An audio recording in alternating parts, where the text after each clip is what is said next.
The morning air smelled of fresh earth and growing plants on Haven's Rest colony. Kim Da-eun skipped through the rows of vegetables her family had planted 3 months ago. At 8 years old, she was already taller than most kids her age, with bright eyes that missed nothing and a smile that could light up the darkest room. "Da-eun, don't go too far from the house," her father Park Min-ho called from where he was checking the irrigation systems. He was a practical man who had left Earth's crowded cities to build something better for his family on this frontier world. The colony was small but peaceful, with just 200 families spread across the fertile valley. Da-eun waved at him and continued picking the ripest tomatoes. She loved helping with the garden, especially when the vegetables were ready to harvest. Her grandmother back on Earth had taught her which ones were perfect just by looking at them. The little girl hummed an old Korean lullaby as she worked, the same one her mother sang to help her sleep. The shadow fell across the garden before she heard the ships. 3 sleek vessels descended from the purple morning sky, their hulls gleaming like polished silver. They were nothing like the transport ships that brought supplies to the colony. These were military craft, angular and menacing, with symbols that Da-eun didn't recognize painted on their sides. The ships landed in the central plaza with barely a whisper, their advanced engines making no more noise than a gentle breeze. From his position near the irrigation controls, Min-ho felt his stomach drop. He had seen ships like these in news broadcasts from other colonies. Nothing good ever came from unannounced visits by the Caltharian Imperial Navy. Tall figures emerged from the ships, moving with fluid grace despite their imposing size. The Caltharians stood nearly 8 feet tall, with blue-tinted skin that seemed to shimmer in the sunlight. Each had 4 arms that moved independently, and their faces were sharp and angular, with large eyes that seemed to see everything at once. They wore elaborate armor that looked more ceremonial than practical, covered in intricate patterns that spoke of an ancient civilization. The lead Caltharian activated a translation device that hung from his belt. When he spoke, his words came out in perfect, emotionless human speech. "Attention, human settlement. This is Sector Commander Veltar of the Caltharian Imperial Navy. You will present yourselves immediately for compliance inspection. Any delay will be considered resistance to Imperial authority." Families began emerging from their homes, confusion and fear written across their faces.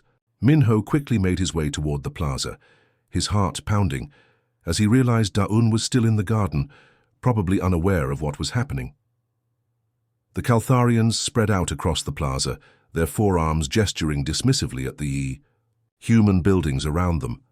To their eyes, the colony probably looked primitive and crude compared to their gleaming cities on distant worlds. They had been the dominant force in this sector of space for over 1,000 years, and humans were newcomers who had only recently developed faster-than-light travel. Da-eun heard the voices and looked up from her tomatoes.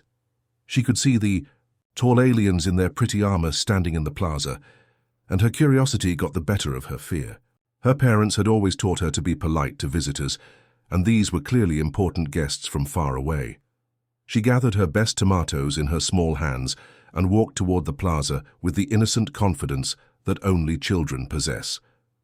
The vegetables were perfect, red and ripe and sweet, and she was sure the visitors would appreciate them after their long journey through space.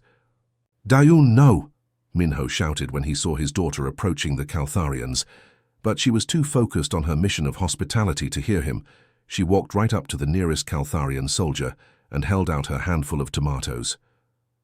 "Hello," she said in her clear, sweet voice. "Would you like some tomatoes? I picked the best ones just this morning. They're really sweet and juicy." The soldier looked down at the small human child with something like disgust. His large eyes narrowed, and his forearms moved in what might have been a gesture of irritation among his people. "Sir," one of his subordinates said quietly, "it's just a youngling offering food." But Sector Commander Veltar had already decided this was unacceptable. In his mind, humans were barely more than animals, and animals did not approach their betters without permission. The fact that this small creature dared to come so close to offer him something as primitive as raw plant matter was an insult to his rank and species. He raised his energy staff, a weapon that hummed with barely contained power. The other humans in the plaza gasped and stepped back, but Da-eun just stood there smiling, still holding out her tomatoes. "Learn your place," Veltar said coldly, and fired. The energy bolt struck Daun in the chest, lifting her small body off the ground and throwing her backward into the dirt. The tomatoes scattered around her as she fell, their red juice mixing with something darker on the ground. Minho's scream echoed across the entire colony as he ran to his daughter's side. She was still conscious when he reached her, her bright eyes looking up at him with confusion and pain. "Daddy," she whispered, "why are the pretty people angry? I just wanted to share." Those were her last words. The light faded from her eyes as her father held her close, his tears falling onto her still face. Around them, the other colonists stood, in shocked silence, unable to process what they had just witnessed. The Caltharians showed no emotion at all. To them, this was simply a matter of maintaining proper discipline. They completed their inspection of the colony's records, issued a few minor citations for improper documentation, and returned to their ships within an hour. As they prepared to leave, Veltar looked back at the grieving father holding his dead child. "Next time, control your offspring better," he said through his translator. "The Empire does not tolerate disrespect, regardless of age." The ships lifted off as silently as they had arrived, leaving behind a community forever changed by 5 minutes of casual cruelty. 3 weeks after burying his daughter, Park Min-ho sat in the sterile waiting room of the Terran Colonial Administration building on Luna Station. The journey from Haven's Rest had taken him through 5 different space stations and cost him nearly all his savings, but he was determined to get justice for Daun. The walls around him were covered with official portraits of politicians and diplomats, all smiling confidently, as if they had never heard of children being murdered for offering food to strangers. Min-ho had been waiting for 4 hours, and his patience was wearing thin. "Dr. Park?" A middle-aged woman in a crisp business suit finally called his name. She looked tired, like someone who had been dealing with problems much bigger than herself for far too long. "I'm Administrator Chen Wei-ling. Please come in." Her office was small and cramped, with stacks of paperwork covering every available surface. Through the window, Min-ho could see Earth hanging in space like a blue marble, beautiful and distant. It felt strange to think that his daughter would never see the homeworld of humanity again.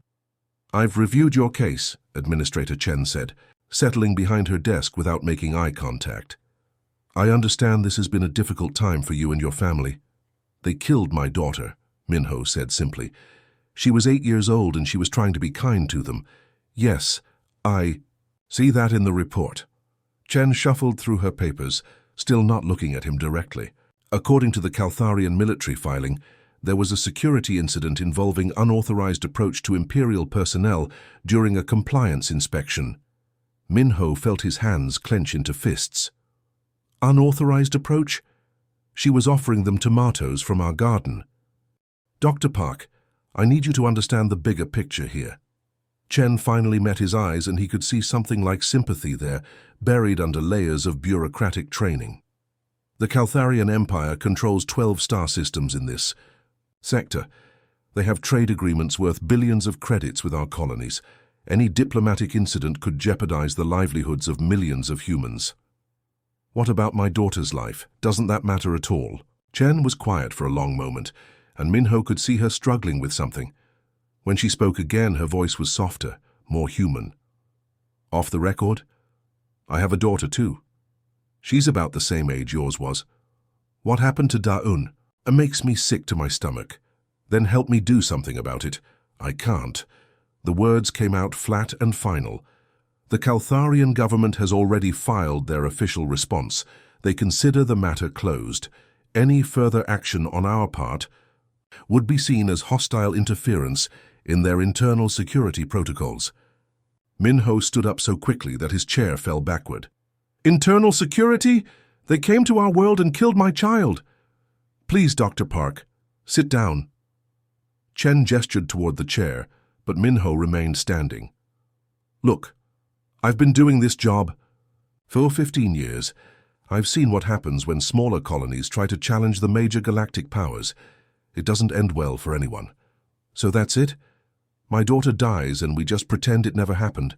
I'm sorry, I truly am. But sometimes we have to make difficult choices for the greater good. Minho left the administration building, feeling more alone than he had since the day Da-Un died. He walked through the corridors of Luna Station, watching other families go about their normal lives, their children safe and happy. None of them seemed to know or care that somewhere out there, alien soldiers could kill human children without any consequences at all. That night, in his small hotel room, Minho stared out at the stars and wondered if he was going crazy. Everyone he had talked to, colonial officials, diplomatic staff, even other colonists, kept telling him the same thing. Let it go. Move on. Don't make trouble. The galaxy was a big place, and humans were still the new kids trying to fit in. His computer chimed softly, indicating a new message. Minho almost ignored it, thinking it was probably another form letter from some government department expressing their condolences and explaining why they couldn't help him. But this message was different. It had no sender identification, and the encryption looked more sophisticated than anything the colonial government used. When he opened it, there was only one line of text. Your daughter's death was not meaningless. Others have died too. If you want justice, respond with the word flowers. The Shadow Network. Minho stared at the message for over an hour. His rational mind told him it was probably a scam or some kind of terrorist recruitment, but his heart remembered Da-Un's last moments, the way she had looked up at him with confusion and pain, asking why the pretty people were angry. He typed flowers and hit send. The response came back immediately. Tomorrow, 14 hours, Maintenance Bay 7, Level 12. Come alone. Tell no one. The next day, Minho found himself in an abandoned section of the station that smelled of rust and old machinery. He had been waiting for 20 minutes when he heard footsteps approaching. A woman emerged from the shadows wearing maintenance coveralls but moving with the precise bearing of a soldier. "Dr. Park," she said, extending her hand. "I'm Commander Lee Hyun-soo. I knew your daughter. You knew Da-Un. Not personally, but I know what happened to her, and I know it wasn't the first time." Lee pulled out a small holographic projector and activated it. Images filled the air between them, photos of children from a dozen different worlds, all human, all young, all dead. "This is Jin Erie from New Sol Colony, age 6, killed by Caltharian forces for laughing too loudly during inspection." The image changed. Park Soo-jin from Harmony Station, age 9, shot for asking questions about their armor. Another change. Kim Min-jun from Far Haven, age 7, executed for running toward their ship because he thought it looked cool. Minho felt sick. How many? 17 confirmed deaths in the past 2 years, probably more that we haven't discovered yet. Lee deactivated the projector and looked directly at him. The colonial government knows about all of them. Every single case has been buried in diplomatic paperwork and trade negotiations. Who are you people? "We're the ones who remember that being human used to mean something," Lee said. "We're the ones who refuse to accept that our children have to die so that bureaucrats can keep their trade deals." She handed him a data chip. "Everything we know about the cover-up is on there. Names, dates, communication records. The Caltharians aren't just killing our children, Dr. Park. They're testing us. They want to see how much we'll tolerate before we fight back. What do you want from me? Help us make sure no other parent has to go through what you're going through. Help us show the galaxy that human children are not acceptable casualties for anyone's political games." Minho took the data chip, feeling its weight in his palm. It was such a small thing, but somehow it felt heavier than all the diplomatic forms and official responses he had been carrying around for weeks. What happens next? Commander Lee smiled, and for the first time since Da-Un's death, Minho saw something that looked like hope. "Next, we remind the galaxy why they should never have taught humans how to fight." The transport ship that picked up Park Minho from Luna Station looked like any other civilian cargo hauler, complete with fake shipping manifests and worn hull plating. But once they jumped to hyperspace, Commander Lee Hyun-soo showed him to a hidden compartment filled with military-grade communication equipment and star charts he had never seen before. "Where are we going?" Minho asked, as he watched the stars streak past through the small porthole. Somewhere that doesn't exist on any official maps, Lee replied, checking her instruments. We've been building it for 20 years, waiting for the right moment to reveal ourselves. The journey took 3 days and involved jumping through 6 different star systems, each one taking them deeper into uncharted space. Minho tried to keep track of their route, but after the 4th jump, he gave up. Whoever these people were, they had clearly planned this for a very long time. On the 3rd day, Lee called him to the cockpit. "Take a look," she said, pointing out the main viewport. At first, Minho thought he was looking at just another asteroid field, the kind that existed in empty space between star systems. But as they got closer, he realized that one of the larger asteroids had been completely hollowed out and converted into something else entirely. "Welcome to Sanctuary Base," Lee said as their ship approached a hidden docking bay. "Home to the Shadow Network and about 15,000 people who officially don't exist anymore."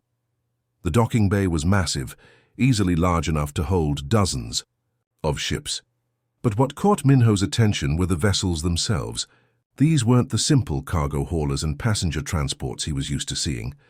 Every ship in the bay looked sleek and dangerous, painted in flat black colors that seemed to absorb light instead of reflecting it. "Those are warships," he said, not quite believing his own words. "The most advanced warships humanity has ever built," Lee confirmed, "designed specifically to fight aliens who think we're primitive farmers." A woman was waiting for them at the airlock, tall and lean with grey streaks in her black hair and scars across her left cheek that spoke of old battles. She wore a simple uniform with no visible rank insignia, but everyone around her moved with the kind of respect reserved for people in absolute command. "Dr. Park," she said, extending her hand, "I'm Admiral Choi Ji-woo. I'm sorry for your loss, and I'm sorry it took us so long to contact you." Minho shook her hand, surprised by the strength of her grip. "Commander Lee says you've been planning this for 20 years. "Actually, 23 years, Ji-woo replied as she led them through corridors carved directly into the asteroid rock. "Ever since the first human colonies started reporting incidents with the major galactic powers, they passed through sections that looked like a cross between a military base and a research facility. Scientists worked alongside soldiers, and the equipment Minho glimpsed through open doorways looked more advanced than anything he had seen on Earth or the core worlds. "How many people know about this place?" he asked. "Outside of the people who live and work here? Maybe 50, scattered across human space in government and military positions." Ji-woo stopped at a large window that looked out into another section of the base. "Everyone else thinks we died in accidents or disappeared during deep space missions." Through the window, Minho could see what looked like a massive construction facility. Robots and human workers moved together, assembling components he couldn't identify. The scale of the operation was incredible. This wasn't just a hidden base, it was an entire industrial complex. "What are you building?" "Everything we need to survive what's coming," Ji-woo said. "The galaxy's major powers have been testing humanity for decades, seeing how much abuse we'll tolerate before we fight back. Your daughter's death was just the latest test." They entered a briefing room where dozens of people were gathered around holographic displays, showing star maps and tactical information. Captain Yoon Tai-jin approached them, carrying a data pad filled with reports. "Admiral, the sleeper cells are reporting in," he said. 47 hidden installations across human space are ready to activate on your command." Minho felt his legs go weak. 47? You have people like this everywhere? "Every human colony, every trade station, every diplomatic post," Ji-woo confirmed. "For over 2 decades, we've been placing people in key positions and building hidden supply caches. The colonial government thinks they're managing humanity's expansion into space, but we've been the ones really pulling the strings." She activated a holographic display that showed the known galaxy, with human colonies marked in blue and alien territories in various other colors. As Minho watched, dozens of red dots appeared throughout human space, each one representing a hidden facility or sleeper cell. "The Caltharians aren't the only ones who've been killing our people," Ji-woo continued. "The Vorthak Empire has been enslaving human colonists and claiming they volunteered for labor contracts. The Zeridian Confederacy has been conducting medical experiments on human prisoners. The Hakari Syndicate has been kidnapping our children for their gladiator arenas." Each revelation hit Min-ho like a physical blow. Why didn't anyone tell us? Why didn't the government do something? Because the government is terrified, Captain Yoon said bluntly. They think that if we stay quiet and don't make trouble, the aliens will eventually accept us as equals. They don't understand that predators don't respect prey. They only respect other predators. Admiral Jiwoo pulled up another display, this one showing weapon specifications and ship designs.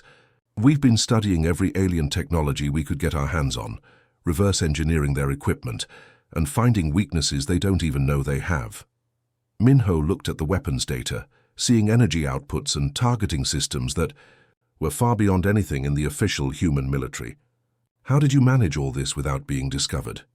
By being very careful and very patient, Jiwoo replied, and by recruiting people who had nothing left to lose, parents whose children were murdered, scientists whose research was stolen, soldiers whose friends were killed in training accidents that were actually alien attacks. She gestured to the people working around them. Everyone here has lost someone to alien justice or cultural misunderstandings. We're not terrorists or rebels, Dr. Park. We're parents and siblings and friends who refuse to let our people die quietly. Lee approached with another officer, a young woman whose uniform bore the insignia of an engineer. Dr. Park, this is Lieutenant Kim So-young. She designed most of our stealth technology. So-young bowed slightly. My younger brother was killed by Vorthak slavers 3 years ago. The colonial government said it was an unfortunate accident during contract negotiations. I'm sorry, Min-ho said, meaning it. Don't be sorry, So-young replied. Be angry. Anger is useful. Grief just makes you weak. Admiral Jiwoo led him to a smaller room where they could speak privately. Through the window he could see construction, crews working on what looked like massive weapon systems. Your daughter's death was the final straw for us, she said quietly. We had been planning to wait another 5 years before revealing ourselves, but when we saw the footage of Da-un trying to share her tomatoes... There's footage? Colonial security cameras captured everything. The Caltharians demanded all copies be destroyed, and the government complied. But we kept one. Jiwoo's expression hardened. We've been showing it to our people, reminding them what we're fighting for. Min-ho felt tears coming to his eyes. I just want justice for my daughter. You'll get it, Jiwoo promised. But not just for Da-un, for every human child who has died, because aliens think we're too weak to fight back. For every parent who has been told to move on and let it go while their children's killers walk free. She activated one final display, showing fleet positions. Sand strike targets throughout Caltharian space. Dr. Park, we're not just seeking revenge. We're about to teach the galaxy that humanity is done being the victim, and we want you to help us send that message. Min-ho looked at the tactical data, seeing strike plans that would cripple the Caltharian military within days. For the first time since Da-un's death, he felt something other than grief. He felt hope. The Caltharian 7th Fleet was conducting another routine patrol near the human colony of Green Harbor when the impossible happened. Admiral Choi Jiwoo watched from the bridge of her stealth ship, Silent Fury, as her carefully planned trap unfolded exactly as she had hoped. Contact in 30 seconds, reported Lieutenant Kim So-young from her position at the sensor station. The Caltharian commander is the same one who killed the child on Haven's Rest. Park Min-ho stood beside the admiral, his hands gripping the railing as he stared at the tactical display. After weeks of preparation and planning, they were finally about to face his daughter's killer. The man who had casually murdered an 8-year-old girl for offering him tomatoes was about to learn what human justice looked like. All Shadow Fleet units, this is Admiral Jiwoo, she broadcast on the encrypted command channel. Remember why we're here today. Remember every child who died while the galaxy looked the other way. Today we show them that humanity remembers everything. The Caltharian fleet consisted of 12 heavy cruisers and their support vessels, arranged in the standard Imperial formation that had dominated space battles for centuries. Sector Commander Veltar, the alien who had killed Da-un, commanded from his flagship Eternal Glory. Confident that no human force could threaten his superior technology and firepower. That confidence lasted exactly 15 seconds. Shadow Fleet. Ships materialized from hyperspace all around the Caltharian formation. appearing so suddenly that the alien sensors barely had time to register the new contacts. But these weren't the clumsy human vessels the Caltharians expected. These ships moved like hunting predators, sleek and fast and utterly silent until the moment they struck. "What are those things?" Veltar demanded from his bridge as the human ships swarmed around his fleet like angry insects. "Humans don't have technology like that." His tactical officer was frantically working his instruments, trying to get target locks on enemies that seemed to phase in and out of sensor range. "Sir, their stealth systems are unlike anything in our databases, and their weapon signatures. I've never seen energy patterns like these." The first human attack wasn't aimed at the Caltharian ships themselves. Instead, it targeted their communication systems and sensor arrays, using precisely calibrated electromagnetic pulses that had been designed specifically to disrupt alien technology.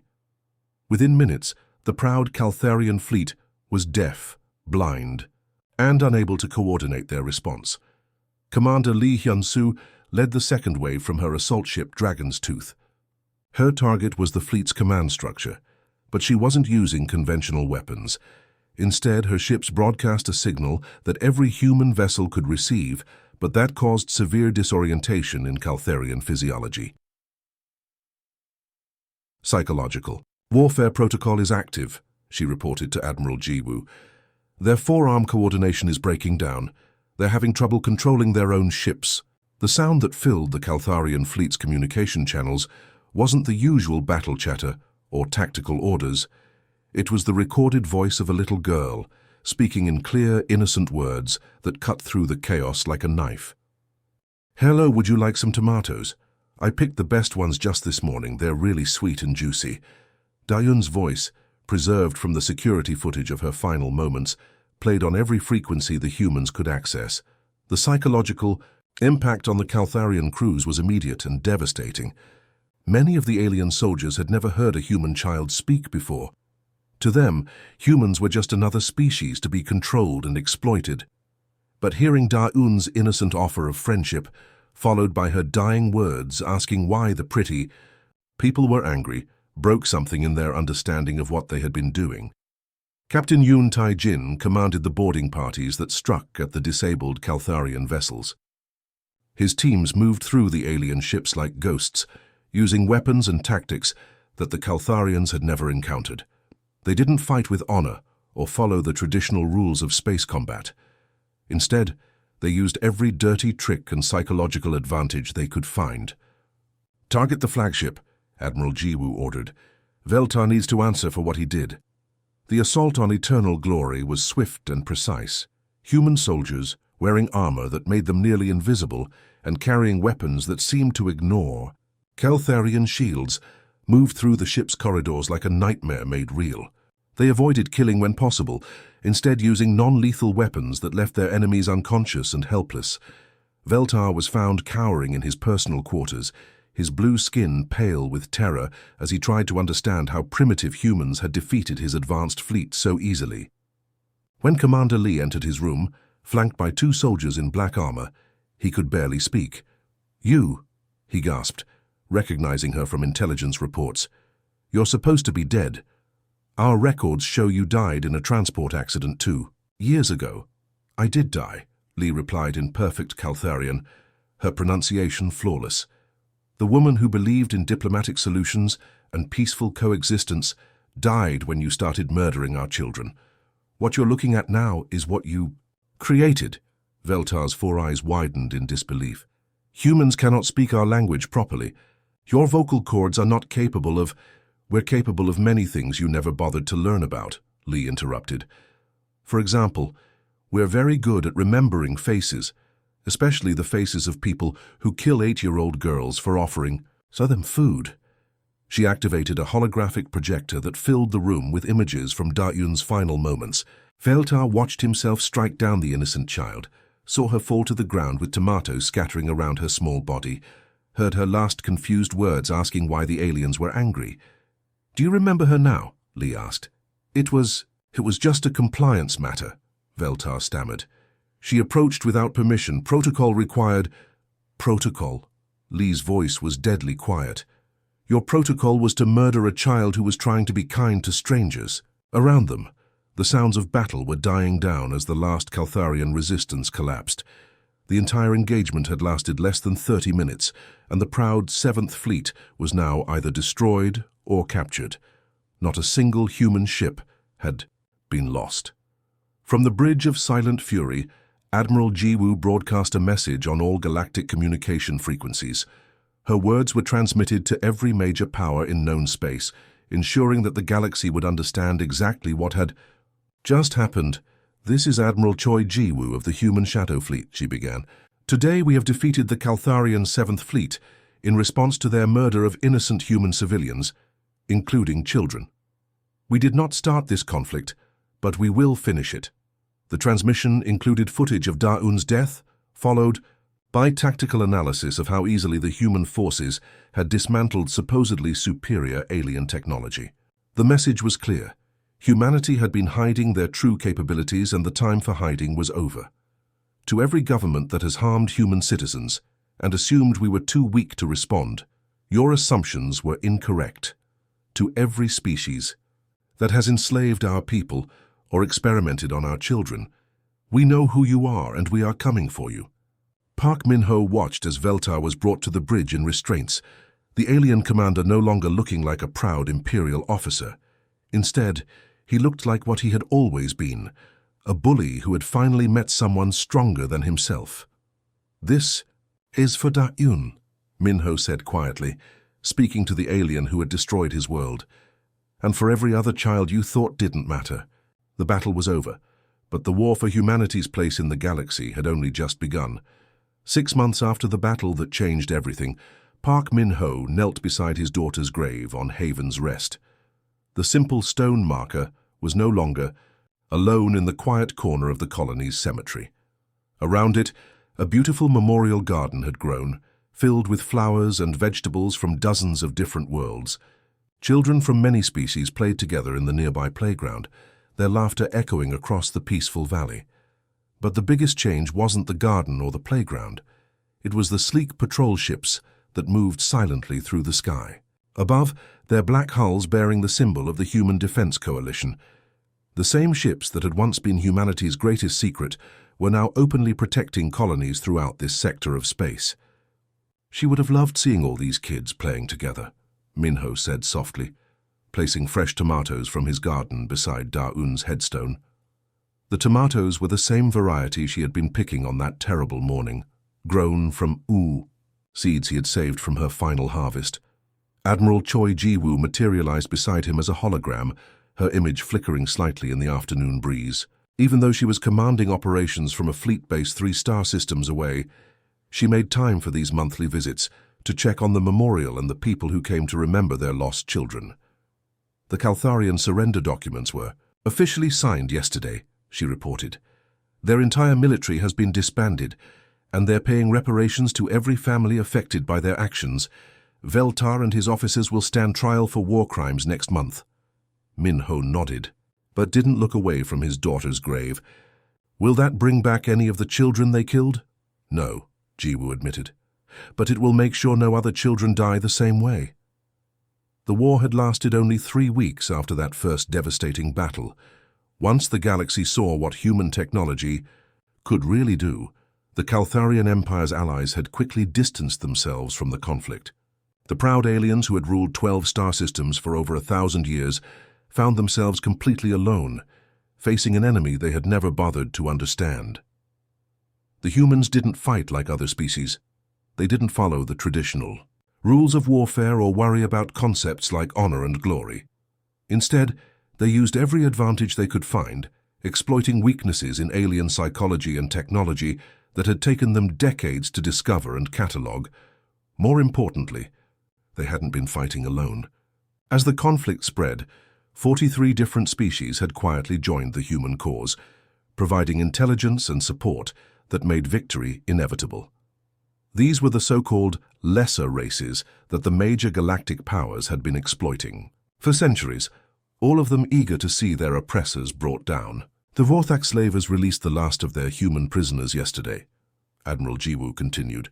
The Zeridian medical facilities have been shut down, and the Hakari gladiator arenas are being converted into schools.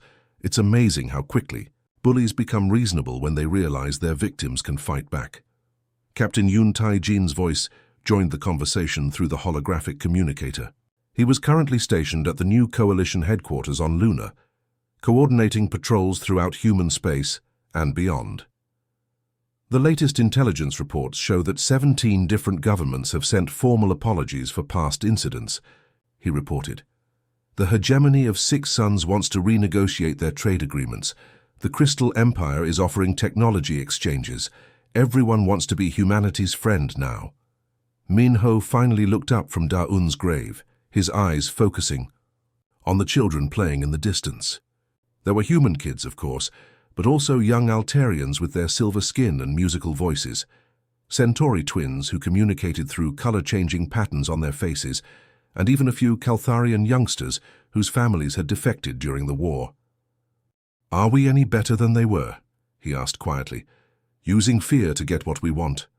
Admiral Jiwoo's holographic form flickered as she considered the question. "The difference is what we're afraid of," she said finally. "They were afraid of losing their power and privilege.